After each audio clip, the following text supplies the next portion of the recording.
నమస్తే అండి అందరికీ. నెల్లూరు రూరల్కి సంబంధించినంత వరకు వైఎస్ఆర్ కాంగ్రెస్ పార్టీ కార్యకర్తల మీద, నాయకుల మీద అకారణమైనటువంటి దాడులు, రెచ్చగొట్టే చర్యలు సర్వసాధారణం అయిపోయింది.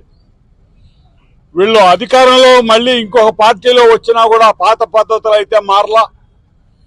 ఎవరు వాళ్ళకి లోబడరో, ఎవరు వాళ్ళకి వ్యతిరేకంగా వాళ్ళు స్వతంత్ర నిర్ణయం తీసుకుంటారో వాళ్ళని బెదిరింపులు, ఫోన్లు చేసి బెదిరించడం, మనుషుల్ని పంపించి బెదిరించడం, లేదనంటే వేరే రూపాలలో వాళ్ళ ఆస్తుల మీద కక్షగట్టి వాళ్ళ ఆస్తుల మీదకి మేము మీ వాటిల్ని అన్నిటి కూడా పగలగొట్టిస్తాం, మున్సిపాలిటీలో చెప్పి మీకు ఇబ్బంది క్రియేట్ చేస్తామని అనేటటువంటి రకరకాల విధానాలతో ఈరోజు వైఎస్ఆర్ కాంగ్రెస్ పార్టీ కార్యకర్తల్ని కానివ్వండి, నాయకుల్ని కానివ్వండి, ఈ టీడీపీ నాయకత్వం ఏదైతే ఈ రూరల్లో ఉందో వాళ్ళు ఈ బెదిరింపు ధోరణికి దిగారు.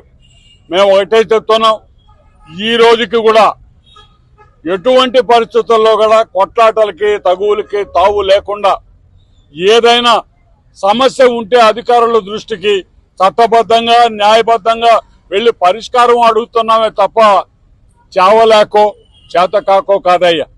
ఎందుకంటే ఈ కొట్లాటలు, ఈ నెత్తురు కారటం అనేది ఎవరికీ క్షేమకరం కాదు.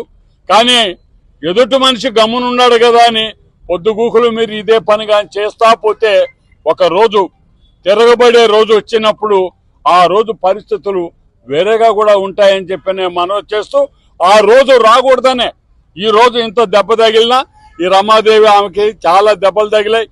వాళ్ళకి సంబంధమే లేదు. వాళ్ళ కుటుంబంలో ఇంకొక ఆయన వచ్చి వాళ్ళు కొలతలు కొలుచుకుంటా ఉంటే నీ వల్ల వచ్చింది తగు అని చెప్పి ఆమెని, ఆమె భర్తని, బిడ్డల్ని అందరి మీద దౌర్జన్యం చేసి కొట్టి వీళ్ళ మీదనే మళ్ళీ కేసు పెట్టి పెద్ద హాస్పిటల్లో అవతల వాళ్ళు పండుకునేటటువంటి పరిస్థితులు వస్తే ఏం చేయాలనేది కూడా అర్థం కాక మా నాయకుడు, మేము ఈరోజు మా జిల్లా అధ్యక్షుడు గోవర్ధన్ రెడ్డి గారితో కూడా సంప్రదించి మేమందరం కూడా ఒకసారి ఈ విషయాల్ని పోలీస్ శాఖకు కూడా మేము తెలియపరిచి వారిని కూడా సరైన మార్గంలో స్పందించమని చెప్పి కోరడానికి ఇక్కడికి రావటం జరిగిందని మనవి చేస్తూ, ఎల్లవేళలా మేమందరం కూడా మా కార్యకర్తల్ని, మా నాయకులకి అండగా మేమందరం నిలబడి వాళ్లకు ముందు మేము నిలబడి ఉంటామని చెప్పి మేమందరం కూడా ఈ ప్రయత్నంలో మా వంతు భాగస్వామ్యం మేము చేస్తా ఉన్నాం. తప్పకుండా రూరల్ నియోజకవర్గంలో వైఎస్ఆర్ కాంగ్రెస్ పార్టీ తలెత్తుకు తిరిగే విధంగా, ధైర్యంగా ప్రజల దగ్గరికి వెళ్లే విధంగా